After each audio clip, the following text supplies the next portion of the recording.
Hi friends, I hope all of you well. Today I am going to discuss about important MCQ on soil mechanics. Let's start. Here first question is sedimentation analysis is based on the assumption soil particles are spherical, particles settle independent of other particles, wall of the jar don't affect the settlement, all the above. First of all, know what is the assumption of sedimentation analysis. Assumption is particles are assumed to settle independent of each other through a liquid of infinite extent and without the interference of the wall of the container, and soil particles spherical.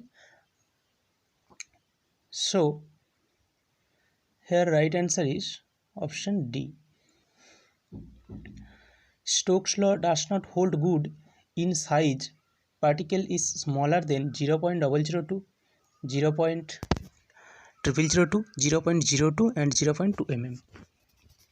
For Stokes law valid 0.0002 to 0.2. If particle size is smaller than 0.0002, then particle will be influenced by the Brownian movement, and if the particle size is greater than 0.2, then turbulence effect of the settlement occur. So here right answer is A, 0.0002. Coefficient of curvature for well graded soil must be between, we know that for well graded soil coefficient of curvature is 1.3, 1 to 3. So here right option is P. Minimum water content at which soil just begins to crumble when rolled into thread 3 mm diameter is known as liquid limit, plastic limit, shrinkage limit, permeability limit. Here the above statement, minimum water content at which the soil just begins to crumble when rolled into threads 3 mm in diameter is known as plastic limit. This statement is the definition of plastic limit. So right answer is plastic limit B. For general engineering purpose, soil are classified by A, particle size classification system, B, textural classification system, C, highway research board classification system, D, unified soil classification system. We know that for engineering purpose we use unified soil classification system, and for textural classification system we can do particle size distribution. So for engineering purpose the right answer is option D, unified soil classification system.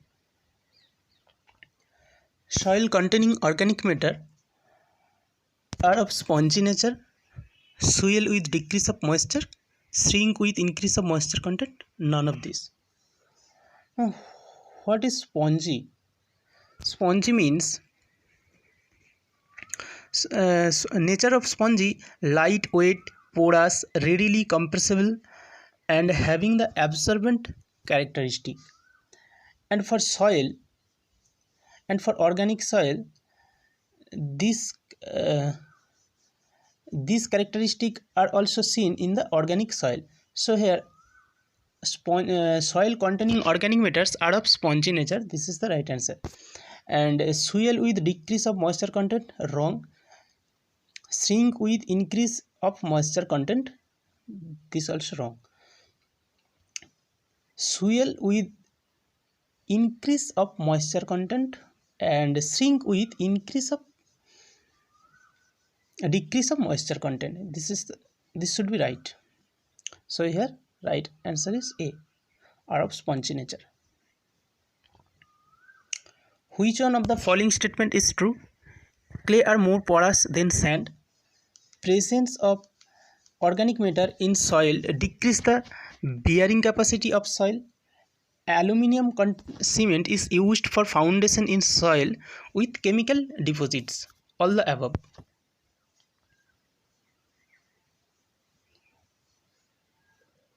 Which one of the following is true? Clay are more porous than sand. This is true. Presence of organic matter in soil decrease the bearing capacity of soil. This also true. Aluminium cement is used for foundation in soil with chemical deposits.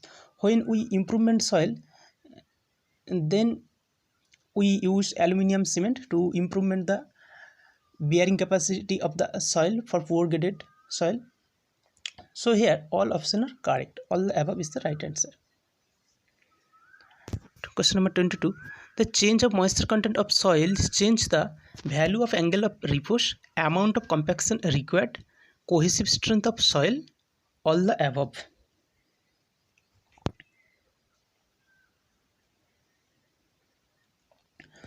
When we change moisture content of soil, the amount of compaction, the change of moisture content of soil change the value of angle of repose.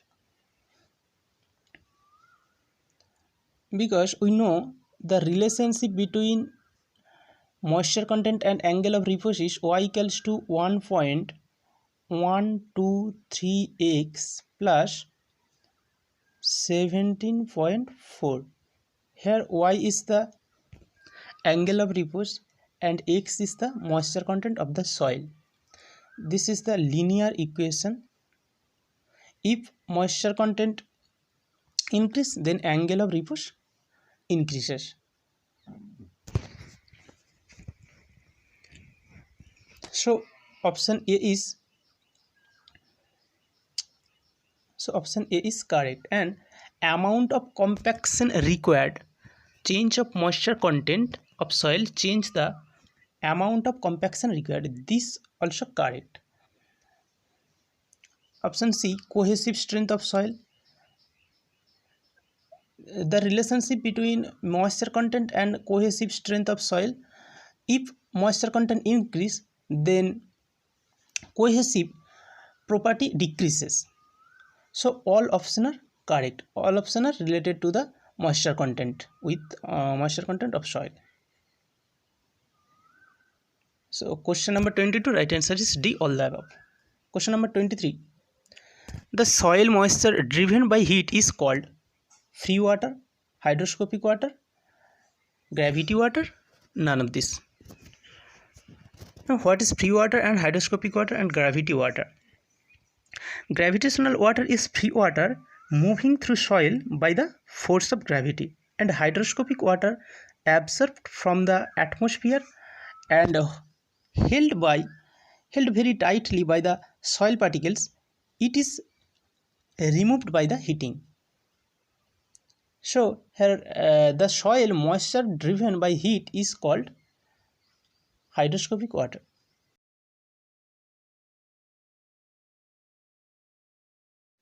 If a soil undergoes a change in shape and volume by application of external load over it but recovers its shape and volume immediately after removal of the load, the property of soil is said to be resilience of the soil, plasticity of soil, compressibility of soil, none of this. Now what is resilience? Resilience is the total elastic strain energy which can be stored in the given volume.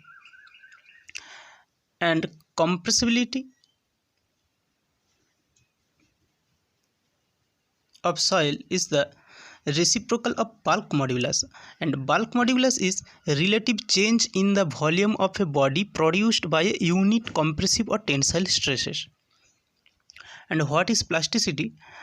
In the above statement, if a soil undergoes a change in shape and volume by application of external load over it but recovers its shape and volume immediately after removal of the load, the property of soil is said to be elasticity. This is the definition of elasticity.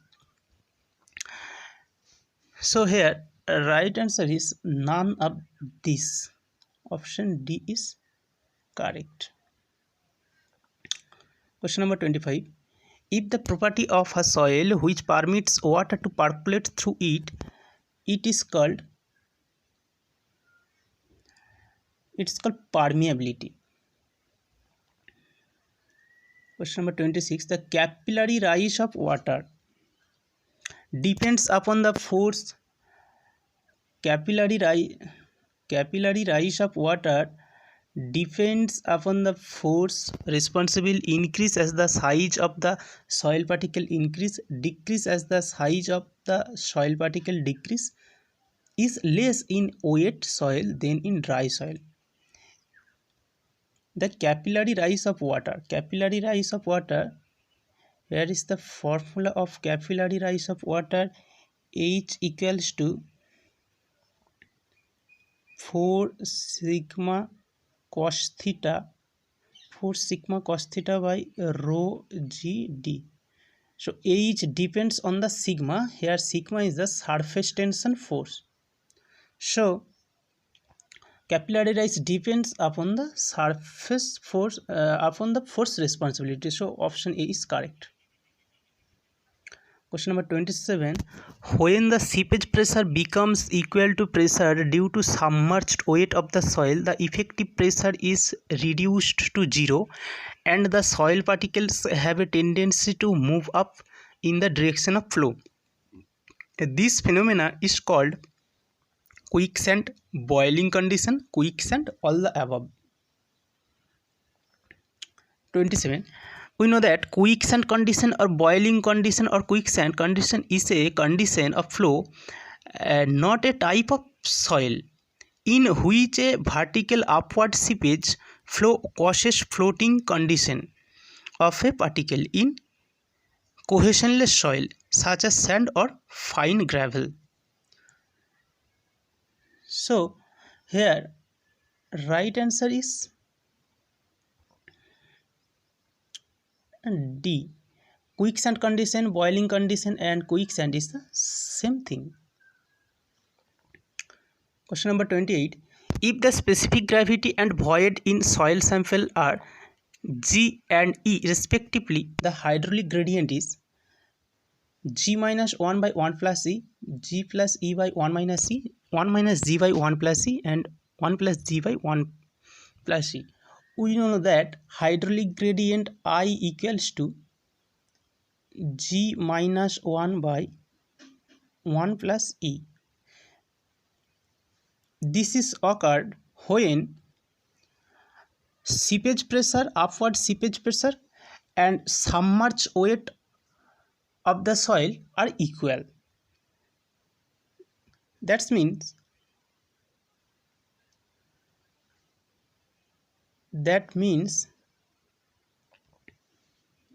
a gamma sub into L equals to unit weight of water gamma W into H. So H by L equals to I equals to gamma sub by gamma W. So right answer is G minus 1 by 1 plus E. A is the right answer. Now question number 29.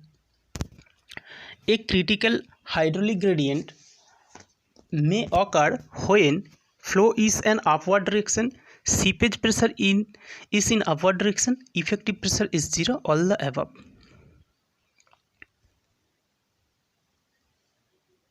Here when seepage, for critical hydraulic gradient flow is upward direction, this is right, seepage pressure is in upward direction, this also right, and effective pressure should be 0.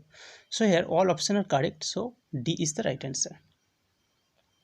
29. Darcy's law is applicable to seepage if a soil is homogeneous, isotropic, incompressible, all the above. So what is the assumption of Darcy's law? Steady state, temperature constant, laminar flow, incompressible fluid, homogeneous, isotropic soil. So here right answer is all the above. Homogeneous, isotropic, incompressible, temperature constant, steady state, laminar flow. Question number 30. During seepage through a soil, direction of seepage is always parallel to the equipotential line, parallel to the perpendicular stream, perpendicular to the streamline, perpendicular to equipotential line? None of this.